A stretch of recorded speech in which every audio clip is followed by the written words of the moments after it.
ಈ ಜೀವ ನಿನಗಾಗಿ ಭಾಗ 112. ಬಸ್ಸಿನಿಂದ ಇಳಿದ ಅರ್ಜುನ್ ಆದ್ಯಾಳ ಹಿಂದೆನೇ ಹೋಗುತ್ತಿದ್ದನು. ಆಗ ಅವನ ಹತ್ತಿರ ಬಂದ ಬೃಂದ ಅವನ ಜೊತೆ ಮಾತನಾಡತೊಡಗಿದಳು. ಆದ್ಯಾಳ ಗುಂಗಲ್ಲಿದ್ದ ಅರ್ಜುನನಿಗೆ ಅವಳ ಮಾತು ಕಿವಿಗೆ ಬೀಳಲೇ ಇಲ್ಲ. ಬೃಂದ ಒಂದು ಕ್ಷಣ ಅವನ ಕಡೆ ನೋಡಿದಳು. ಅವನು ಆದ್ಯ ಹೋಗುತ್ತಿರುವುದನ್ನು ಗಮನಿಸುತ್ತಿದ್ದುದನ್ನು ಕಂಡ ಅವಳು, ಏನಾಗಿದೆ ಇವತ್ತು ನಿನಗೆ? ಇಷ್ಟು ದಿನ ಅವಳ ಹಿಂದೆ ಹೋಗೋದು ನನ್ನ ಜೊತೆ ಬರ್ತಾ ಇದ್ದ, ಅವಳಿಂದ ದೂರ ಇರೋಕ್ಕೆ ನನ್ನ ಸಹಾಯ ಕೇಳ್ತಾ ಇದ್ದ. ಆದರೆ ಈಗ ಏನಾಯಿತು? ಬಸ್ಸಲ್ಲಿ ಏನಾದರೂ ಆಗಿರ್ಬೋದಾ? ಮತ್ತೆ ಇವರಿಬ್ಬರು ಒಂದಾದರೆ ಹೇಗೆ ಅಂತ ಮನಸ್ಸಿನಲ್ಲಿ ಅಂದುಕೊಂಡವಳು ಅರ್ಜುನ್ ಅಂತ ಜೋರಾಗಿ ಕರೆದಳು. ಅವಳ ಜೋರಾದ ಧ್ವನಿ ಕೇಳಿ ವಾಸ್ತವಕ್ಕೆ ಬಂದವನು, ಹಾ ಬೃಂದ, ಏನಾಯಿತು? ಯಾಕೆ ಇಷ್ಟು ಜೋರಾಗಿ ಕರೀತಾ ಇದೆಯಾ? ನಾನು ಅವಾಗಿಂದ ನಿಮ್ಮ ಜೊತೆ ಮಾತಾಡ್ತಾ ಇದ್ದೀನಿ, ನೀವು ನೋಡಿದ್ರೆ ರಿಪ್ಲೈ ಕೊಡ್ತಾನೆ ಇಲ್ಲ. ಏನಾಗಿದೆ ನಿಮಗೆ? ನನಗೇನಾಗಿದೆ? ಏನೂ ಆಗಿಲ್ಲ, ನಾನು ಸರಿಯಾಗಿ ಇದ್ದೀನಿ. ಸರಿಯಾಗಿ ಇದ್ದೀರಾ? ಮತ್ತೆ ಯಾಕೆ ಅವಳನ್ನು ನೋಡ್ತಾ ಇದ್ದೀರಾ? ಇಷ್ಟು ದಿನ ಅವಳಿಂದ ದೂರ ಇರಬೇಕಂತ ನನ್ನ ಸಹಾಯ ಕೇಳ್ತಾ ಇದ್ರಿ, ಈಗ ಏನಾಯಿತು ನಿಮಗೆ? ಬಸ್ಸಲ್ಲಿ ಏನಾದರೂ ನಡೀತಾ? ಬಸ್ಸಲ್ಲಿ ಏನು ನಡೀತೆ? ನೀವು ಸುಮ್ಮನೆ ಏನೇನೋ ಕಲ್ಪನೆ ಮಾಡ್ಕೊಳಕ್ಕೆ ಹೋಗಬೇಡಿ. ಸರಿ, ಹಾಗಾದರೆ ನನ್ನ ಮನೆ ತನಕ ಬಿಡ್ತೀರಲ್ವಾ? ಇಲ್ಲ ಬೃಂದ, ಇವತ್ತು ನೀವೇ ಹೋಗಿ, ನನಗೆ ಯಾಕೋ ತಲೆ ತುಂಬ ನೋಯ್ತಾ ಇದೆ, ನನ್ನ ಮನೆಗೆ ಹೋಗಿ ಸ್ವಲ್ಪ ರೆಸ್ಟ್ ಮಾಡಬೇಕು ಅಂತ ಹೇಳಿ ಅವಳನ್ನು ಅಲ್ಲಿಯೇ ಬಿಟ್ಟು ಆದ್ಯಾಳ ಹಿಂದೆ ಹೋದನು. ಇದನ್ನು ನೋಡಿದ ಬೃಂದಾಳಿಗೆ ತುಂಬಾ ಕೋಪ ಬಂದಿತ್ತು. ಈ ಹುಡುಗರೇ ಇಷ್ಟು ದಿನ ಇವನಿಗೆ ನನ್ನ ಸಹಾಯ ಬೇಕಿತ್ತು, ಅದಕ್ಕಾಗಿ ನನ್ನನ್ನು ಯೂಸ್ ಮಾಡಿಕೊಂಡ. ಇವತ್ತು ಬಸ್ಸಲ್ಲಿ ಅದೇನಾಯಿತೋ ಏನೋ, ಈಗ ಮತ್ತೆ ಅವಳ ಹಿಂದೆ ಹೋಗ್ತಾ ಇದ್ದಾನೆ. ನಾನು ಒಬ್ಬಳೇ ಮನೆಗೆ ಹೋಗಬೇಕು ಅಂತ ಅಂದುಕೊಳ್ಳುತ್ತಿರುವಾಗ ಹಿಂದಿನಿಂದ ಬರುತ್ತಿದ್ದ ಸನ್ನೆ ಅವಳನ್ನು ನೋಡಿ, ಯಾಕೆ ಒಬ್ಬರು ಇಲ್ಲಿ ನಿಂತಿದ್ದೀರಾ? ಮನೆಗೆ ಹೋಗಲ್ವಾ? ಹೋಗಬೇಕು, ಆದರೆ ಒಬ್ಬಳೇ ಹೋಗೋಕ್ಕೆ ಬೇಜಾರು, ಅದಕ್ಕೆ ನಿಂತಿದ್ದೀನಿ.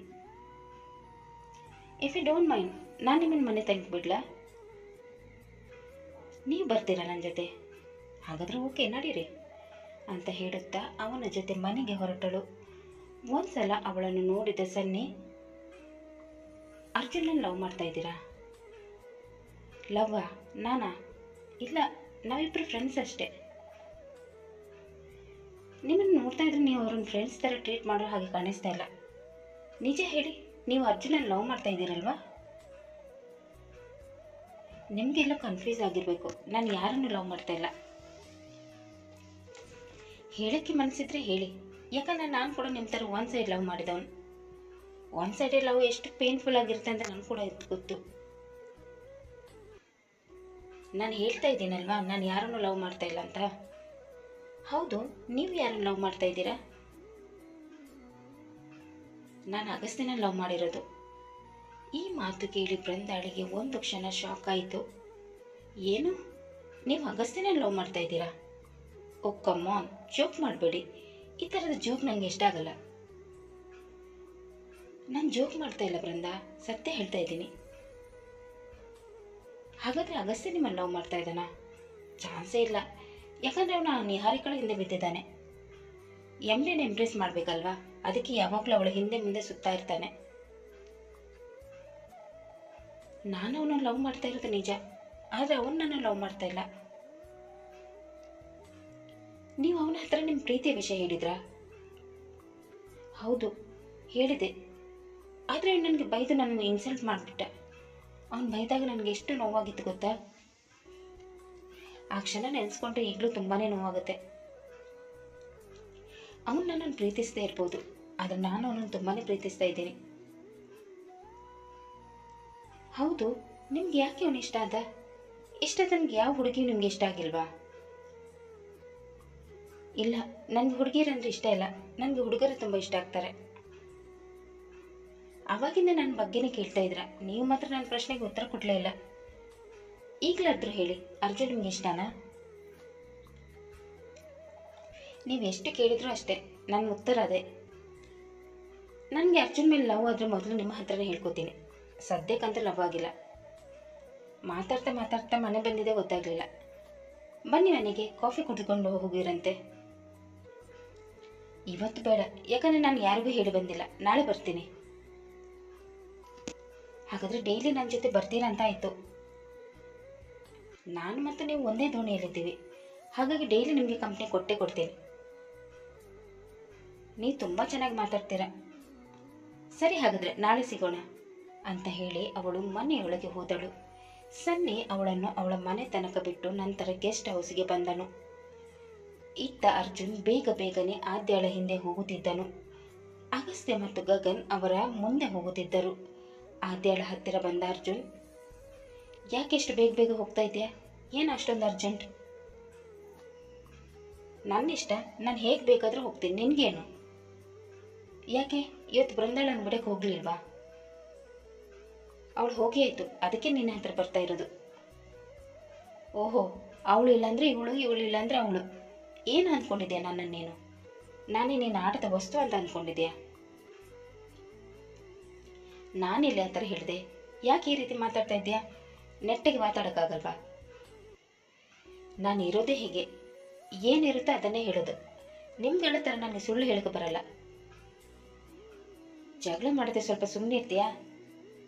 ನಾನೇನು ಜಗಳ ಮಾಡ್ತಾ ಇಲ್ಲ, ಇರೋದನ್ನೇ ಹೇಳ್ತಾ ಇದ್ದೀನಿ ಅಂತ ಕೋಪದಿಂದ ಹೇಳಿ ಅಲ್ಲಿಂದ ಮುಂದೆ ಹೋಗತೊಡಗಿದಳು. ಅರ್ಜುನ್ ಅವಳ ಕೈ ಹಿಡಿದು ಅವಳನ್ನು ನಿಲ್ಲಿಸಕ್ಕೆ ಹೋದನು.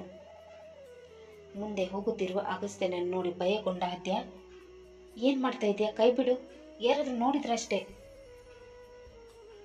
ಕೈ ಬಿಡ್ಬೇಕಂದ್ರೆ ತಾಳ್ಮೆಯಿಂದ ನಾನು ಹೇಳುವ ಮಾತು ಕೇಳು. ಅದೇನು ಹೇಳಬೇಕು ಬೇಗ ಹೇಳು.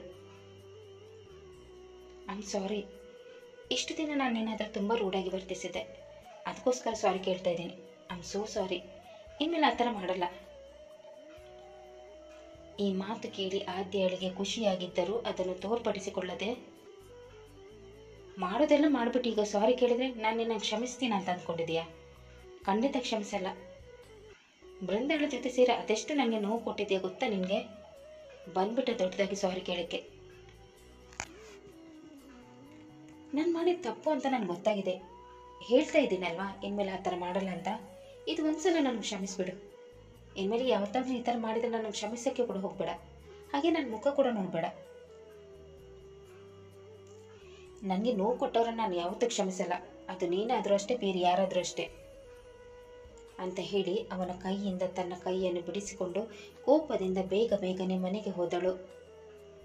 ಅವಳು ಹೋಗುತ್ತಿರುವುದನ್ನೇ ನೋಡಿದ ಅವನು, ಈ ಚೋಟ್ ಮೆಣಸಿನ್ಕಾಯಿಗೆ ಎಷ್ಟು ಸಿಟ್ಟು ನೋಡು, ಕೋಪ ಮೂಗಿನ ತುದಿ ಮೇಲೇನೆ ಇದೆ. ಇನ್ನು ಹೇಗೆ ಇವಳನ್ನು ಸಂತೈಸೋದು? ನಾನು ಇವಳು ಮನಸ್ಸನ್ನು ನೋಯಿಸಿದ್ದಕ್ಕೆ ತುಂಬಾ ಕೋಪ ಮಾಡ್ಕೊಂಡಿದ್ದಾಳೆ. ಏನೇ ಆಗಲಿ ಇವಳ ಕೋಪನ ಮಾತ್ರ ಕಮ್ಮಿ ಮಾಡಬೇಕು. ಈ ನಾಲ್ಕಡೆ ನಿನ್ನ ಕೋಪನ ಹೇಗೆ ತಣ್ಣಗೆ ಮಾಡಬೇಕಂತ ನನಗೆ ಗೊತ್ತು. ಈಗ ಹೋದ್ರೆ ಏನಂತೆ, ಮತ್ತೆ ಸಿಗ್ತೀಯ ಅಲ್ವಾ ಅಂತ ಅಂದುಕೊಳ್ಳುತ್ತಾ ಗೆಸ್ಟ್ ಹೌಸ್ ಒಳಗೆ ಹೋದನು. ಇತ್ತ ಮನೆಗೆ ಹೋದ ಆದ್ಯ ತಾನು ತಂಗುವ ರೂಮ್ಗೆ ಹೋಗಿ ಬಾಗಿಲು ಹಾಕಿಕೊಂಡಳು. ಅರ್ಜುನ್ ಹೇಳಿದ ಮಾತನ್ನು ನೆನಪು ಮಾಡಿಕೊಳ್ಳುತ್ತಾ, ಅಲ್ಲ ಇವನನ್ನು ಏನು ಅಂದ್ಕೊಂಡ್ಬಿಟ್ಟಿದ್ದಾನೆ? ಇವನಿಗೆ ಇಷ್ಟ ಇಲ್ದಾಗ ನನ್ನನ್ನು ನೋಯಿಸ್ಬಿಟ್ಟು ಇಷ್ಟ ಬಂದಾಗ ನನ್ನ ಹತ್ರ ಸಾರಿ ಕೇಳಿದ್ರೆ ನಾನು ಏನೋ ಕ್ಷಮಿಸ್ತೀನಿ ಅಂತ ಅಂದ್ಕೊಂಡಿದ್ದಾನ? ಖಂಡಿತ ಕ್ಷಮಿಸಲ್ಲ ಅಂತ ಹೇಳುತ್ತಿರುವಾಗಲೇ ಅವಳ ಏತೆ ಬಡಿತ ಜೋರಾಗತೊಡಗಿತು. ಏತೆಗೆ ಕೈ ಇಟ್ಟು, ಸದ್ದು ಮಾಡಬೇಡ, ಅವನೇ ನನ್ನ ಎಷ್ಟು ನೋಯಿಸಿದ ಅಂತ ನಿಂಗೆ ಗೊತ್ತಾ? ಈಗ ಯಾಕೆ ಅವನ ಹೆಸರು ಕೇಳಿದ ತಕ್ಷಣ ಜೋರಾಗಿ ಹೊಡೆದುಕೊಳ್ತೀಯ? ಜೋರಾಗಿ ಸದ್ದು ಮಾಡಿದ್ರೆ ಸುಮ್ಮನೆ ಇದ್ರೆ ನಿನಗೇನೋ ಒಳ್ಳೆಯದು, ಇಲ್ಲಾಂದರೆ ಮತ್ತೆ ನೋವು ಅನುಭವಿಸ್ಬೇಕಾಗುತ್ತೆ ಅಂತ ಹೇಳುತ್ತಾ ಮತ್ತೆ ಅವನನ್ನು ನೆನಪು ಮಾಡಿಕೊಳ್ಳತೊಡಗಿದಳು. ಇಲ್ಲ, ಮತ್ತೆ ನಾನು ಅವನ ಹಿಂದೆ ಹೋಗಬಾರ್ದು. ಮೊದಲು ಕೂಡ ನನಗೆ ಪ್ರೀತಿಯ ಆಸೆ ಹುಟ್ಟಿಸಿ ಆಮೇಲೆ ನನ್ನಿಂದ ದೂರ ಆದ, ಈಗಲೂ ಕೂಡ ಅದೇ ರೀತಿ ಮಾಡೋಕ್ಕೆ ಹೊರಟಿದ್ದಾನೆ. ಯಾವುದೇ ಕಾರಣಕ್ಕೂ ಅವನ ಮಾತಿಗೆ ಮರಳಾಗಬಾರ್ದು. ಗಗನ್ ಗುರು ಹೇಳಿದಾಗೆ ನಾನು ಮೂವ್ ಆನ್ ಆಗಬೇಕು. ನಿನಗೆ ಬೇಕು ಅಂತ ಅನ್ನಿಸಿದಾಗ ನನ್ನ ಹತ್ರ ಮಾತಾಡಿ, ಬೇಡ ಅಂದಾಗ ನನ್ನನ್ನು ಇಗ್ನೋರ್ ಮಾಡೋದು, ಇದನ್ನು ಪ್ರೀತಿ ಅಂತಾರ? ಅವ್ನು ನಿಜವಾಗ್ಲೂ ನನ್ನನ್ನು ಪ್ರೀತಿ ಮಾಡಿದರೆ ಯಾವತ್ತೂ ನನ್ನನ್ನು ಹರ್ಟ್ ಮಾಡ್ತಾ ಇರಲಿಲ್ಲ. ಬೃಂದಾಳಿಗೋಸ್ಕರ ನನ್ನನ್ನು ಇಗ್ನೋರ್ ಮಾಡಿ ನನ್ನ ಮನಸ್ಸನ್ನು ತುಂಬಾ ನೋಯಿಸಿದ್ದ. ಈಗ ಮತ್ತೆ ಅವನಿಗೆ ನಾನು ಬೇಕು ಅಂತ ಅನ್ನಿಸಿರ್ಬೇಕು, ಅದಕ್ಕೆ ನನ್ನ ಜೊತೆ ಮಾತಾಡೋಕ್ಕೆ ಟ್ರೈ ಮಾಡ್ತಾ ಇದ್ದಾನೆ. ಇವನನ್ನು ನಂಬ್ಕೊಂಡು ಮತ್ತೆ ನಾನು ಏನೊಂದು ಪ್ರೀತಿ ಮಾಡಿದೆ, ಸ್ವಲ್ಪ ದಿನ ಆದಮೇಲೆ ಮತ್ತೆ ಇವನ ಮನಸ್ಸು ಬದಲಾಗಿ ಪುನಃ ನನ್ನ ಮನಸ್ಸು ನೋಯಿಸ್ಬಿಟ್ರೆ ಕಷ್ಟ. ನಾನು ನನ್ನವರಿಗೋಸ್ಕರ ಜೀವನ ಮಾಡಬೇಕು, ಪ್ರೀತಿ ಹಿಂದೆ ಬಿದ್ದು ಅವ್ರ ಮನಸ್ಸು ನೋಯಿಸಬಾರ್ದು. ನಾನು ಬೇಜಾರಲ್ಲಿದ್ದರೆ ಅಗು ನೊಂದ್ಕೊಳ್ತಾನೆ. ಈ ಪ್ರೀತಿ ಪ್ರೇಮದ ಸಹವಾಸನೆ ಬೇಡ. ಪ್ರೀತಿ ಮಾಡಿದರೆ ಅಲ್ವಾ ಮನಸ್ಸಿಗೆ ನೋವಾಗೋದು. ಪ್ರೀತಿಯಿಂದ ದೂರ ಇದ್ದರೆ ಯಾವುದೇ ರೀತಿಯ ನೋವಾಗಲ್ಲ. ಅಂತ ಅಂದುಕೊಳ್ಳುತ್ತಾ ದೃಢ ನಿರ್ಧಾರವನ್ನು ಮಾಡಿಕೊಂಡಳು. ಭಾನುವಾರದ ದಿನ ಆಫೀಸಿಗೆ ರಜೆ ಇದ್ದುದರಿಂದ ಎಲ್ಲರೂ ಬೆಳಗಿನ ಜಾವ ತುಂಬ ಹೊತ್ತಿನ ತನಕ ಮಲಗಿದ್ದರು. ಆಗ ಅಗಸ್ತ್ಯನ ಮೊಬೈಲ್ ರಿಂಗ್ ಆಗತೊಡಗಿತು. ರಿಂಗ್ ಟೋನ್ ಸದ್ದಿಗೆ ಅಗಸ್ತ್ಯನಿಗೆ ಎಚ್ಚರವಾಗಿ ಯಾರು ಕಾಲ್ ಮಾಡಿದ್ದು ಅಂತ ನೋಡಿದನು. ನಿಹಾರಿಕಾ ಕಾಲ್ ಮಾಡಿರುವುದನ್ನು ನೋಡಿ ಕಾಲ್ ರಿಸೀವ್ ಮಾಡಿದವನು ಅವಳ ಜೊತೆ ಮಾತನಾಡತೊಡಗಿದನು. ಹೇಳಿ ನಿಹಾರಿಕಾ, ಏನಿಷ್ಟು ಬೆಳಿಗ್ಗೆ ಕಾಲ್ ಮಾಡಿದ್ದೀರಾ? ಸೂರ್ಯ ನೆತ್ತಿ ಮೇಲೆ ಬಂದು ತುಂಬಾನೇ ಗೊತ್ತಾಯಿತು. ನೀವು ನೋಡಿದ್ರೆ ಇಷ್ಟು ಬೆಳಿಗ್ಗೆ ಅಂತಿದ್ದೀರಾ, ಯಾಕೆ ನೀ ಎತ್ತಿಲ್ವಾ? ಬರೀ 8 ಗಂಟೆ ಆಗಿರೋದು, ಇಷ್ಟು ಬೇಗ ಯಾರೇ ಎದ್ದೇಳ್ತಾರೆ? ಅದು ಅಲ್ಲದೆ ಇವತ್ತು ಸಂಡೇ, ಇವತ್ತು ಎಲ್ಲರೂ 10 ಗಂಟೆಗೇ ಎದ್ದೇಳೋದು. ಏನಕ್ಕೆ ಕಾಲ್ ಮಾಡಿರೋದು ಅಂತ ಬೇಗ ಹೇಳಿ, ನನಗೆ ನಿದ್ದೆ ಬರ್ತಾ ಇದೆ, ನಾನು ಮಲ್ಕೋಬೇಕು. ನಾನಿಲ್ಲ ನಿಮಗೋಸ್ಕರ ಕಾಯ್ತಾ ಇದ್ರೆ ನೀವು ಮಲ್ಕೊಳ್ಳೋದಾ? ಏನು ಬೇಕಾಗಿಲ್ಲ, ಕೂಡಲೇ ಎದ್ದು ಫ್ರೆಶ್ ಆಗಿ ಹೊರಗಡೆ ಗಾರ್ಡನ್ಗೆ ಬಂದುಬಿಡಿ. ನಿಹಾರಿಕಾ, ಆಮೇಲೆ ಬರ್ತೀನಿ, ನನಗೆ ನಿದ್ದೆ ಬರ್ತಾ ಇದೆ, ನಾನು ಮಲ್ಕೋಬೇಕು ಪ್ಲೀಸ್ ಅಂತ ಹೇಳಿ ಕಾಲ್ ಕಟ್ ಮಾಡಲು ಹೋದನು.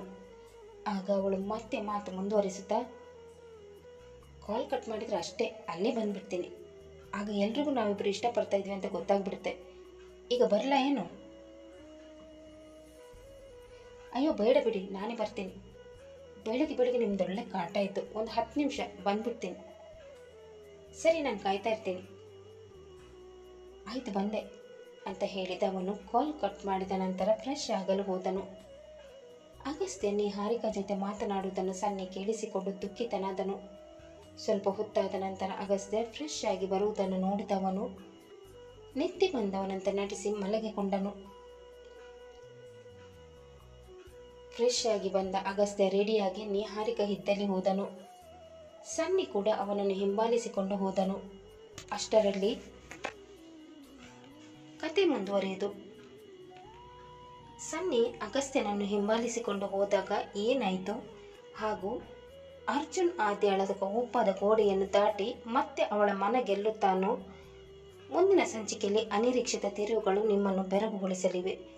ಅಲ್ಲಿ ತನಕ ಈ ಕತೆ ನಿಮಗೆ ಇಷ್ಟವಾದಲ್ಲಿ ಲೈಕ್ ಮಾಡಿ, ಶೇರ್ ಮಾಡಿ ಮತ್ತು ಸಬ್ಸ್ಕ್ರೈಬ್ ಮಾಡೋದನ್ನು ಮಾತ್ರ ಮರಿಬೇಡಿ. ಹಾಗೆ ಕತೆ ಹೇಗಿದೆ ಅಂತ ಕಮೆಂಟ್ ಬಾಕ್ಸಲ್ಲಿ ತಿಳಿಸಿ. ಧನ್ಯವಾದಗಳು.